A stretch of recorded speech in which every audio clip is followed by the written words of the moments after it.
ॐ भूर्भुवः स्वः तत्सवितुर्वरेण्यं भर्गो देवस्य धीमहि धियो यो नः प्रचोदयात्। जय श्री राम मेरे सनातनी बंधुओं। आइए इस सनातन रूपी वृक्ष के जड़ों को सिंचित करें और इसे पुष्पित और पल्लवित करें और इसे इतना विराट और शक्तिशाली बना दें कि हमारे आने वाले वंशज अपने पूर्वजों पर गर्व कर सकें तथा विधर्मियों से अपनी रक्षा भी कर सकें। पिछले अंक में हम लोगों ने अध्ययन किया कि जब लक्ष्मण मूर्छा से सचेत होते हैं तो वो श्री राम से अनुरोध करते हैं कि जैसा आपने वचन लिया था उसके आलोक में आप जो है रावण का वध कीजिए और विभीषण को लंका का राज सौंप दीजिए। और ये सूर्यास्त होने के पहले ही अभी समय है, इसलिए उसी के पहले रावण का वध कीजिए। इसके आलोक में श्री रामचंद्र जी जो है वो रावण से युद्ध करने लगते हैं। यहाँ पर चूँकि राम जो है भूमि पर खड़े होकर युद्ध कर रहे हैं और रावण रथ पर सवार होकर युद्ध कर रहा है, इसलिए इंद्र के द्वारा वो देवराज इंद्र जो है अपने सारथी जिसका नाम मातली है उसके द्वारा अपने रथ और धनुष वाहन को श्री रामचंद्र जी के पास भेजते हैं और श्री रामचंद्र जी जो है इंद्र के द्वारा भेजे हुए रथ पर सवार होकर के रावण से भयंकर युद्ध करते हैं। और इस भयंकर युद्ध के पश्चात ऐसी स्थिति आती है कि रावण जो है वो पराजय के नज़दीक पहुंच जाता है और युद्ध करने में सक्षम प्रतीत नहीं होता है। तब यहाँ पर दिखाया गया है कि उसका रावण का सारथी जो है वो बहुत बुद्धिमान है और वो चुपके से रावण के रथ को जो है युद्ध भूमि से दूर लेके चला जाता है। इस पर हालांकि रावण बहुत क्रोधित होता है और तब फिर वो रावण का सारथी जो है रावण के रथ को युद्ध भूमि के पास वापस लाता है और राम के समक्ष युद्ध करने के लिए उपस्थित हो जाता है। इस अंक में हम लोग युद्धकांड के 105 और 106 सर्ग के बारे में अध्ययन करेंगे। जब राम और रावण जो है युद्ध के लिए उपस्थित हैं तब यहाँ पर अगस्त मुनि का पदार्पण होता है। अगस्त मुनि जो है वो श्री रामचंद्र जी से कहते हैं कि हे महाबाहो राम, आप जो है एक सनातन विधि से एक गोपनीय स्तोत्र है सूर्य भगवान की पूजा करने के लिए जिसका नाम है आदित्य हृदय। इस गोपनीय स्रोत आदित्य हृदय से अगस्त मुनि कहते हैं कि आप सूर्य भगवान की पूजा कीजिए और इस आदित्य हृदय के माध्यम से पूजा करने से आपका विजय जो है वो सुनिश्चित हो जाएगा। ये जो आदित्य हृदय स्रोत है वो इस प्रकार है। रश्मि मते नमः, समुद्रते नमः, देवासुर नमस्कृताय नमः, विवस्तवे नमः, भास्कराय नमः, भुवनेश्वराय नमः। ये जो स्रोत है और इसका अर्थ भी जो है वो बताया गया है। क्योंकि भगवान सूर्य जो है वो अनंत किरणों से सुशोभित हैं, इसलिए रश्मिमान है, इसलिए रश्मि मते नमः। इसके पश्चात वो नित्य उदय होने वाले हैं, इसीलिए समुद्दन कहा जाता है, इसलिए समुद्दते नमः। इसके पश्चात वे देवता और असुरों से दोनों से जो है वो पूजित होते हैं, नमस्कृत होते हैं, इसीलिए देवासुर नमस्कृताय नमः। इसके बाद उनका नाम विवस्वते है तो विवस्वते नमः। इसके पश्चात वो प्रभा का विस्तार करने वाले हैं, इसलिए भास्कर हैं, इसीलिए भास्कराय नमः। और उसके पश्चात संसार के स्वामी हैं अर्थात भुवनेश्वर हैं, इसलिए भुवनेश्वराय नमः। तो इस प्रकार अगस्त मुनि जो है वो इस आदित्य हृदय स्रोत से भगवान सूर्य की पूजा करने के लिए श्री रामचंद्र जी को कहते हैं। इसके पश्चात वो सूर्य भगवान का वो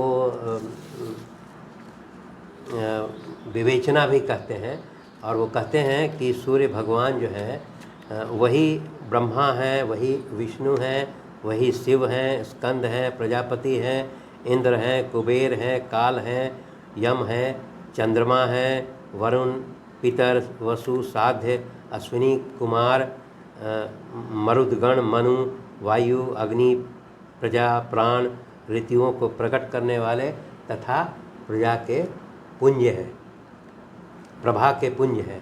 अर्थात सूर्य ही जो है वो सर्वोच्च देवता हैं, उनका ये कहने का मतलब है। इसीलिए सूर्य भगवान की पूजा करने के लिए कहते हैं। इसके पश्चात यहाँ पर दिया गया है भगवान सूर्य का बहुत सारा नाम जो है उसका बताया गया है व्याख्या के साथ, मतलब के साथ। उसको भी जानना बड़ा जो है वो आवश्यक है, रोचक है। इनका नाम है पहला आदित्य। आदित्य चूँकि ये अदिति के पुत्र हैं इसलिए आदित्य। सविता, सविता क्योंकि जगत को उत्पन्न करने वाले हैं। इसके पश्चात सूर्य, सूर्य का यहाँ पर अर्थ दिया गया है सर्वव्यापक। इसके बाद खग, चूँकि आकाश में विचरने वाले हैं। उषा मतलब पोषण करने वाले हैं। गभस्तिमान मतलब प्रकाशमान है। सुवर्ण सदृश, फिर भानु, भानु का मतलब प्रकाशक हैं। हिरण्य रेता मतलब ब्रह्मांड की उत्पत्ति के बीज हैं। दिवाकर, दिवाकर मतलब रात्रि का अंधकार दूर करने वाले हैं और दिन का प्रकाश फैलाने वाले हैं। हरिदस्व, हरिदस्व मतलब के दिशाओं में व्यापक हैं, हरे रंग के घोड़े वाले हैं। इसके बाद सहस्त्राक्षी मतलब हजारों किरणों से सुशोभित हैं। सप्तशक्ति मतलब 7 घोड़े वाले हैं। इसके बाद मरीचिमान मतलब किरणों से सुशोभित हैं। तिमेरो मंथन, तिमेरो मंथन का मतलब अंधकार का नाश करने वाले हैं। शंभु मतलब कल्याण के उद्गम स्थान है। इसके पश्चात त्वष्टा, त्वष्टा मतलब भक्तों का दुख दूर करने वाले और जगत का संहार करने वाले हैं। इसके पश्चात मार्तंडक, ब्रह्मांड को जीवन प्रदान करने वाले। अंशुमान, किरण धारण करने वाले। हिरण्यगर्भ ब्रह्मा। शिशिर, स्वभाव से सुख देने वाले। तपन, गर्मी पैदा करने वाले। अहस्कर, दिनकर। रवि, सबकी स्तुति के पात्र। फिर अग्निगर्भ, अग्नि को गर्भ में धारण करने वाले। अदिति पुत्र। शंख, शंख मतलब आनंद स्वरूप एवं व्यापक। शिशिरनाशन मतलब शीत का नाश करने वाले। इसके पश्चात व्योमनाथ, आकाश के स्वामी। तमोभेदी, अंधकार को नष्ट करने वाले। ऋग, यजु और सामवेद के परगामी। इसके बाद धन वृष्टि, धनी वृष्टि के कारण। अपामित्र मतलब जल को उत्पन्न करने वाले। विंध्य विधि प्लवंगम मतलब आकाश में तीव्र वेग से चलने वाले। आतपी मतलब घाम उत्पन्न करने वाले। मंडली मतलब किरण समूह को धारण करने वाले। मृत्यु, मौत का कारण। पिंगल, भूरे रंग वाले। सर्वतापन मतलब सबको ताप देने वाले। कवि मतलब त्रिकालदर्शी। विश्व मतलब सर्वस्वरूप। महातेजस्वी, रक्त लाल रंग वाले। सर्व भवोद्वह, सबकी उत्पत्ति के कारक। नक्षत्र, ग्रह और तारों के स्वामी। इसके पश्चात विश्व भावन मतलब जगत की रक्षा करने वाले। तेजस्वियों में अति तेजस्वी। उसके पश्चात द्वादशतमा, द्वादशतमा मतलब 12 स्वरूपों में अभिव्यक्त। तो ये इन सभी नामों से जो है वो सूर्य भगवान का वो यहाँ पर पूजन करने का श्री रामचंद्र जी को बताया गया। इसके पश्चात फिर वो बताते हैं कि पूर्व गिरी उदयाचल और पश्चिम गिरी अस्ताचल के रूप में आपको नमस्कार है, इस प्रकार का वो पूजन करने के लिए बताते हैं। उसके पश्चात बताते हैं कि ज्योतिर्गणों के स्वामी तथा दिन के अधिपति आपको प्रणाम है। आदित्य पुत्र होने के कारण आदित्य नाम से प्रसिद्ध है, आपको नमस्कार है। आप ब्रह्मा हैं, आप शिव हैं, विष्णु हैं के स्वामी हैं, इसलिए आपको नमस्कार है। आप अज्ञान और अंधकार के नाशक हैं, जड़ता एवं शीत के निवारक हैं, शत्रु को नाश करने वाले हैं, आपको नमस्कार है। तो इस प्रकार जो है वो अगस्त्य मुनि जो है रामचंद्र जी को कहते हैं कि आप एकाग्रचित्त हो करके और इस आदित्य हृदय स्तोत्र का 3 बार पूजन करें। इसके आलोक में श्री रामचंद्र जी जो है वो शुद्ध चित्त से आदित्य हृदय नामक जो स्रोत है उसके माध्यम से सूर्य भगवान की पूजन करते हैं, और पूजन करने के पश्चात श्री रामचंद्र जी बहुत प्रसन्नचित्त हो जाते हैं, और प्रसन्नचित्त होकर के फिर वो युद्ध के लिए तत्पर हो जाते हैं। इधर जो है वो रावण जो है अपने सारथी को पुनः कहता है कि रथ को युद्ध भूमि की ओर ले चलो। तो रावण का सारथी जो है वो रावण के रथ को युद्ध भूमि की ओर ले जाता है और श्री रामचंद्र जी के साथ युद्ध करने के लिए यहाँ उपस्थित हो जाता है।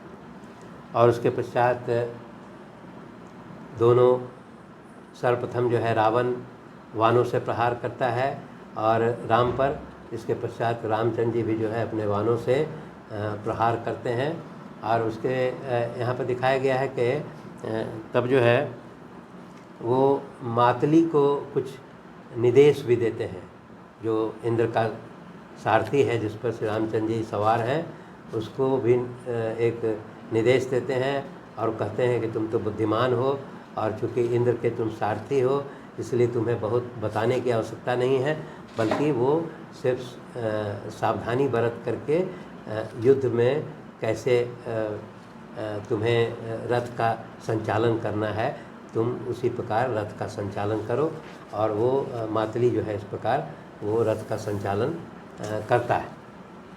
जब रथ का संचालन अच्छे ढंग से होने लगता है तब वो रावण जो है वो सर्वप्रथम श्री रामचंद्र जी पर वानों से प्रहार करता है, और यहाँ पर फिर श्री रामचंद्र जी वो इंद्र के द्वारा भेजे गए धनुष बाण को उठा करके और फिर उससे युद्ध करने के लिए तत्पर हो जाते हैं। और उसके पश्चात दोनों राम और रावण में भयंकर युद्ध प्रारंभ होता है। यहाँ पर पुनः जो है दिखाया गया है कि जैसे युद्ध प्रारंभ होने का दोनों राम और रावण के बीच में जो युद्ध प्रारंभ होता है तो बहुत सारा जो है भयंकर उत्पात होने लगता है। अब क्या क्या उत्पात होने लगता है, कुछ अशुभ अमंगलकारी जो है वो घटनाएं होने लगती हैं जो रावण के पराजय को दर्शाती हैं तथा श्री रामचंद्र जी के विजय को दर्शाती हैं। इसमें कुछ जो अमंगलकारी घटनाएं होती हैं वो इस प्रकार है, जैसे मेघ जो है वो रावण के रथ पर रक्त की वर्षा करने लगते हैं। जिस मार्ग से रावण का रथ जाता है उसी ओर जो है वो गिद्धों का झुंड जो है वो रावण के रथ के ऊपर से गुजरने लगता है। वज्रपात की गड़गड़ाहट होने लगती है, बड़ी बड़ी उल्काएँ जो हैं वो गिरने लगती है। रावण जहाँ जहाँ आगे बढ़ता है उसका रथ भूमि जो है वो डोलने लगती है। इसके पश्चात बहुत सारी जो गीदड़ियाँ हैं वो रावण के रथ की ओर देखते हुए अमंगलकारी बोली बोलने लगती हैं, और उसके पीछे गिद्ध जो है वो मंडराने लगते हैं। भयानक बिजलियाँ गिरने लगती हैं। इसके पश्चात भयंकर धूल भरी आंधी होती है जिससे पूरा आकाश जो है वो छिप जाता है।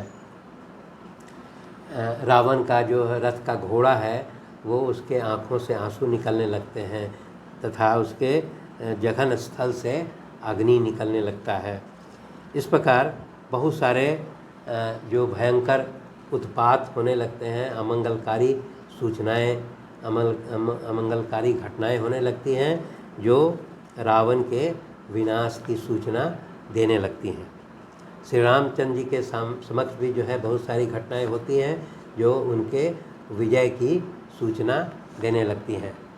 श्री रामचंद्र जी जो हैं वो इन शकुनों के ज्ञाता हैं, अपशकुनों के ज्ञाता हैं, और वो समझ जाते हैं कि ये जितने अपशकुन हो रहे हैं वो रावण के पराजय को दर्शा रहे हैं, और जो शकुन हो रहे हैं वो मेरी विजय को दर्शा रहे हैं। इसलिए वो इस प्रकार का अपशकुन देख करके और श्री रामचंद्र जी बहुत प्रसन्न होते हैं, और वो ये उनको अनुभव हो जाता है कि अब रावण का जो है वो पराजय निकट है।